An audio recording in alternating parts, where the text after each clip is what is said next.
Yep, we got you, Coach. All right, awesome. So I thought, the most beneficial thing I could help you guys out with would just be some recommendations that I would give and just kind of give some general concepts of strength and conditioning philosophies and guidelines that we use even in the pros. So I've used it at every school that I've went to, and it's just something that you can implement all the way down to high school level that would be really beneficial for you. So I'll kind of just start to click through this. Let's see here. Oop. All right, there we go. So previous stops, like you said, Falcons, Texas, was at Cal Berkeley for a little bit, met my wife out there. Iowa State, Lamar, and originally from Missouri, where I hooked up with Justin Gum. That's kind of where, we met and kind of spent some time together. So I wanted to talk about with you guys strength training. So obviously, if you don't have good training, if you don't have good strength training, if you don't have good running programs, if you're not spending time in the weight room, you guys know that all the concepts in the world can't help a team that's got a ton of better athletes and better players and guys that are kind of have better capacity and that are workhorses. So I just want to talk with you guys about some things that I really think could help. Simple concepts, but I think can go a long way when it comes to performance. So weekly strength training guidelines and considerations for high school athletes. So kind of looking at like a week of training, what's the most optimal thing for athletes to help them perform at their best, and then go into kind of like a day of training. Like, okay, I got the week down. Now, what does a day of training look like, and what are some of the best concepts that are used in the industry right now? So I'll just kind of go over that. Those were the main concepts I wanted to cover. So I'll just first start out by saying that, everywhere I've been, there's a concept called HiLo Training, all right, HiLo approach. And basically what that means is that all the training that we do physically is based off of the central nervous system, all right? So the central nervous system is obviously like your brain and your brainstem, and that affects your movement, all right? And when the central nervous system is recovered and ready to go, that's when you can perform optimally at your highest potential, all right? But when the central nervous system is fatigued, you're not going to be able to perform at your highest potential. You're actually going to have issues with your performance, and that can lead into all kinds of things like injury. And so Charlie Francis, who's a Canadian sprint coach, he was an Olympic sprint coach. If you've ever seen Ben Johnson and Carl Lewis, do their sprint events back in the 80s, he was Ben Johnson's sprint coach. He also was, DeSaul Williams, a ton of other guys. He trained and he utilized this approach. And this approach is, like I said, undulating throughout the week, high intensity training with low intensity training for optimal recovery. And so, like I said, those are the things that I'm going to talk about. If you got questions afterwards, I'm going to kind of go through it pretty quick just so we can get to questions, because I'm not going to try to take up a ton of time. All right, so weekly principles. With this, the main thing is that you need to know that when you drain your central nervous system, okay, so when you go in the weight room, you hit your high jumps, you hit your heavy cleans, you hit your heavy squats, you go heavy deadlifts. And like I said, all this is depending on what's available to you at the high school level, but I'm assuming that you got some stuff. But when you go to those high intensity sessions, you need to understand that not even muscularly, but central nervous system wise, it takes them at least 48 hours to code that in their brain and be able to recover fully so they can regenerate that the next session, okay?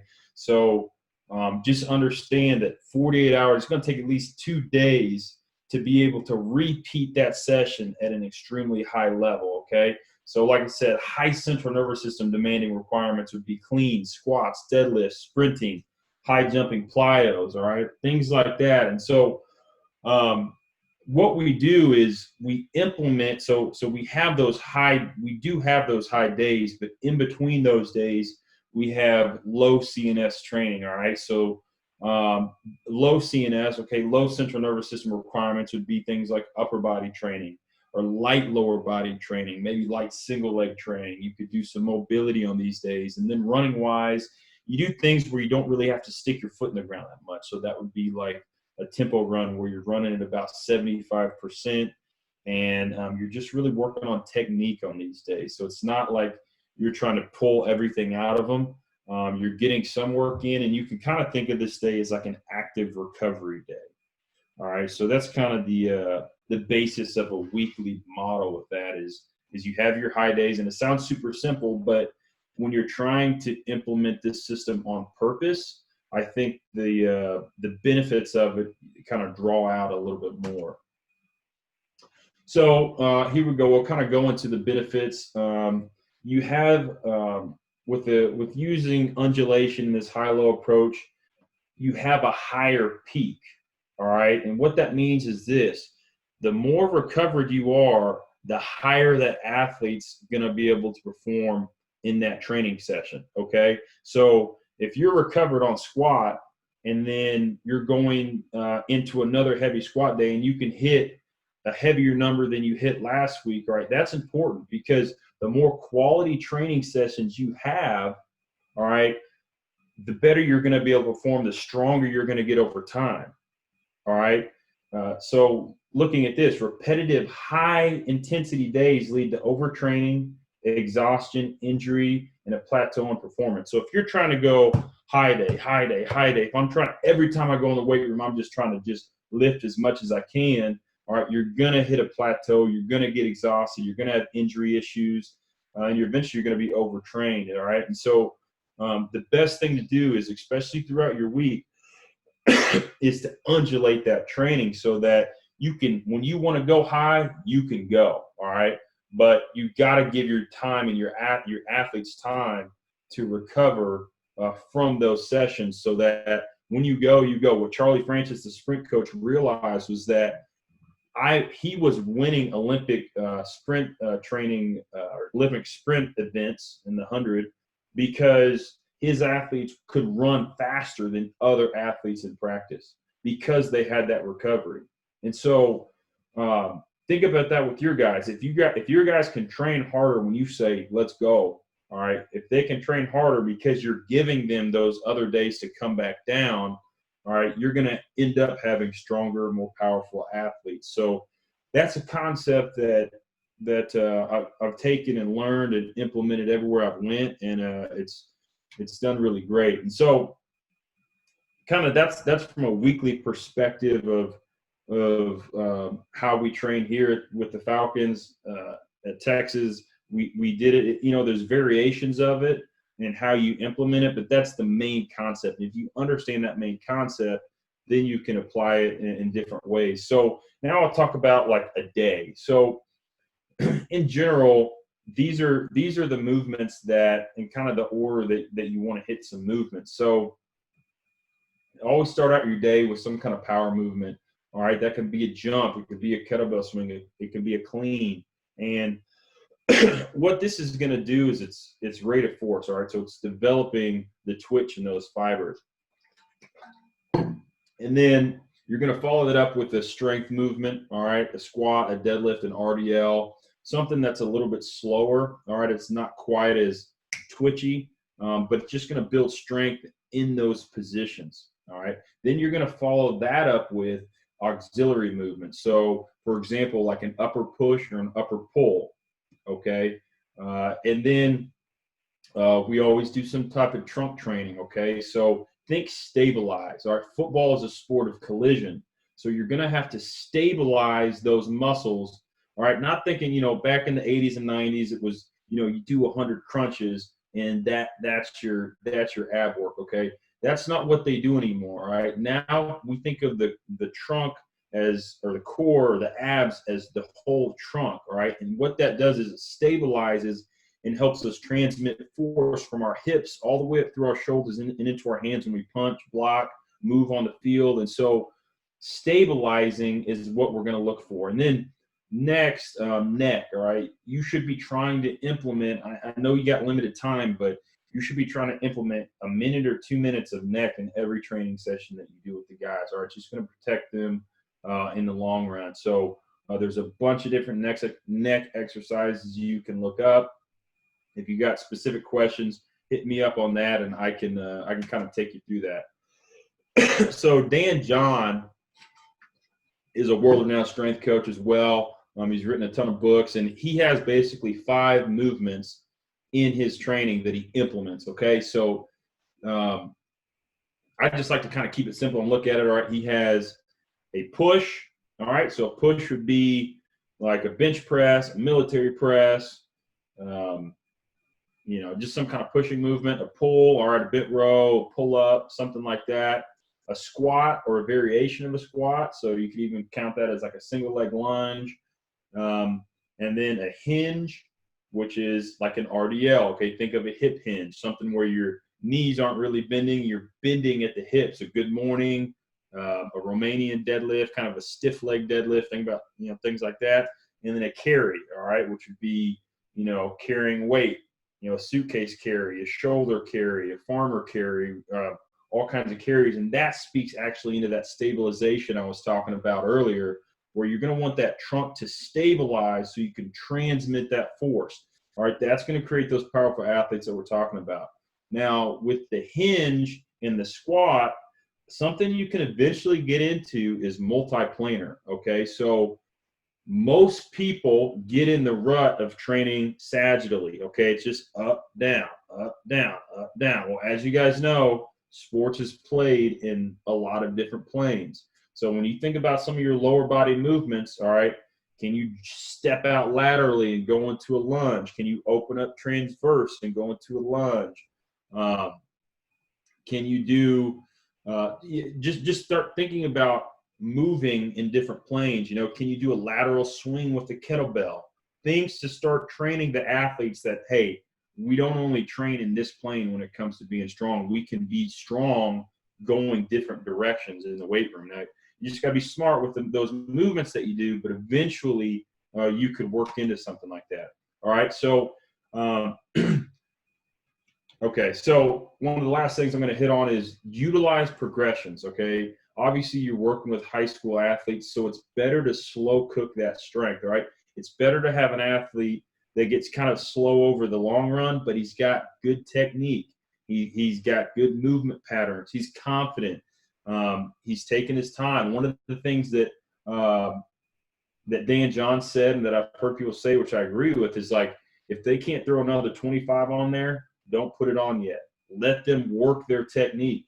All right, it's not gonna hurt them. It's not gonna be detrimental on the field.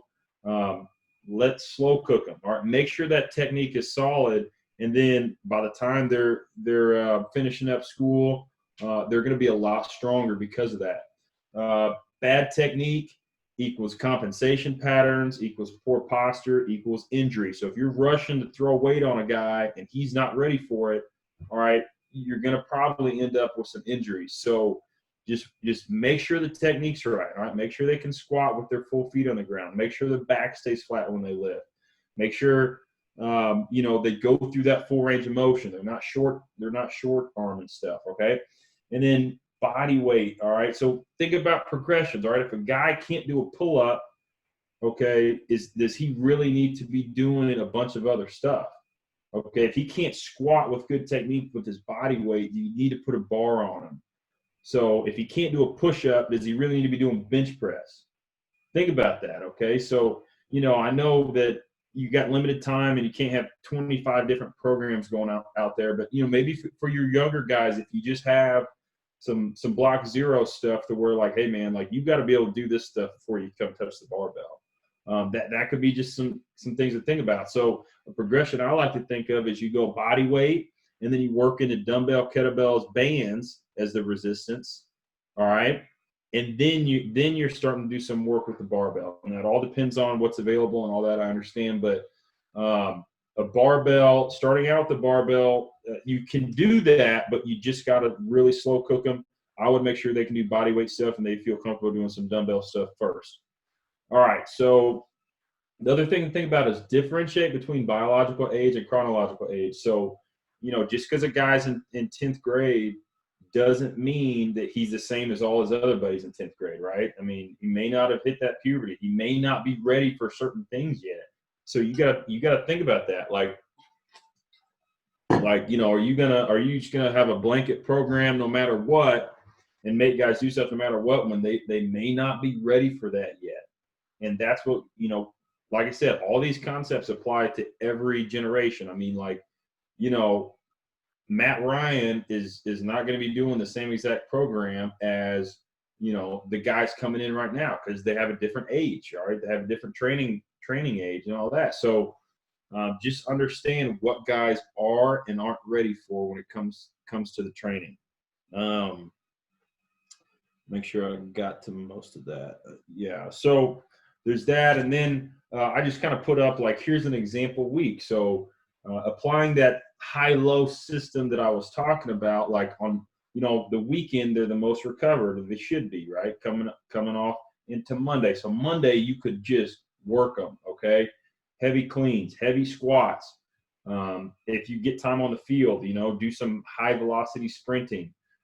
Really make that a work day, all right? Tax them a little bit. And then Tuesday, Wednesday, okay? And like I said, 5 days. I don't know if you get 5 days. Maybe you only have 4 days, and you can adjust this. It's adaptable, and that's why I'm just teaching concepts, not like a specific program. But then the next day or two, it's a low day. So they're coming in, they're running just more jogging, all right? Just kind of loosening everything up. And they're coming to the weight room. They're maybe just doing some body weight stuff. They're doing some technique work. They're doing upper body stuff, some curls, some shrugs, things that will help recover them, but it's not going to be too much for them that they can't repeat that high effort that they did on Monday. Then on Thursday, they're ready to go again. All right, the gas tank is refilled, so hit them again. All right, hit them again heavy. Hit them again with high sprinting. We're in the weight room, you know, a lot of jumps. Obviously, be smart with everything that you do, but these are the days that you can really get after them. And then Friday, all right, maybe it's not as heavy, and because they got the weekend, I still call it a low day, but maybe it's just more reps. All right, you're still getting a lot of reps as they go into the weekend for recovery. So, and this model, guys, this model is not only for strength training. All right, think about practice.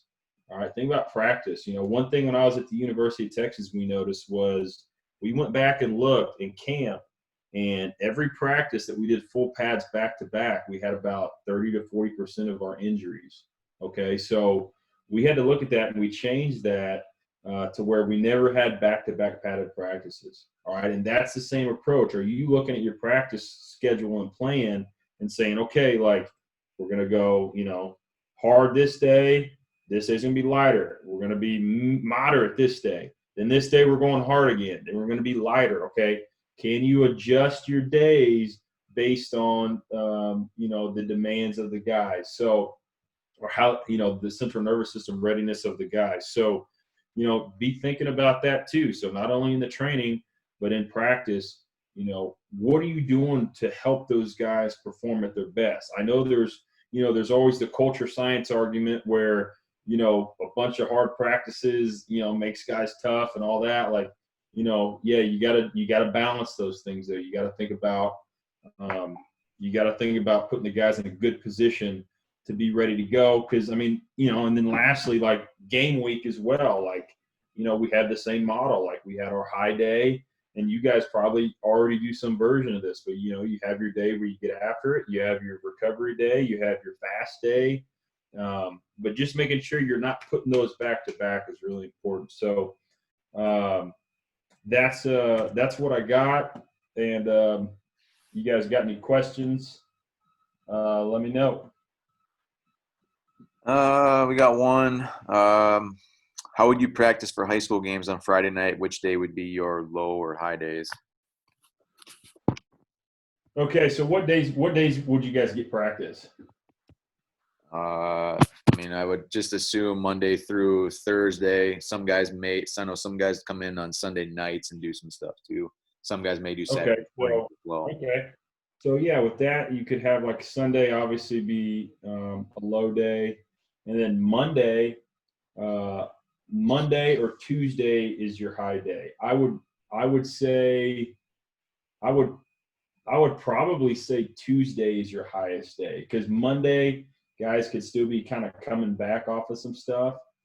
Tuesday you can get it. I mean, get after it in terms of practice or weights, and then Wednesday, Thursday, you need to recover. You need to almost be focusing on technique and recovery for the guys. So it'd be something between Monday and Tuesday, and you know, in that, when it comes to practice, you'll kind of have one of those two be a moderate. So you'll have, you know, if you went moderate Monday, high Tuesday, and then Wednesday you're starting to come back down. Then Thursday you're probably having your walkthrough. That's probably how we would plan it. I mean, when I was at Texas, we did, you know, in terms of practice, we did Monday was an off day.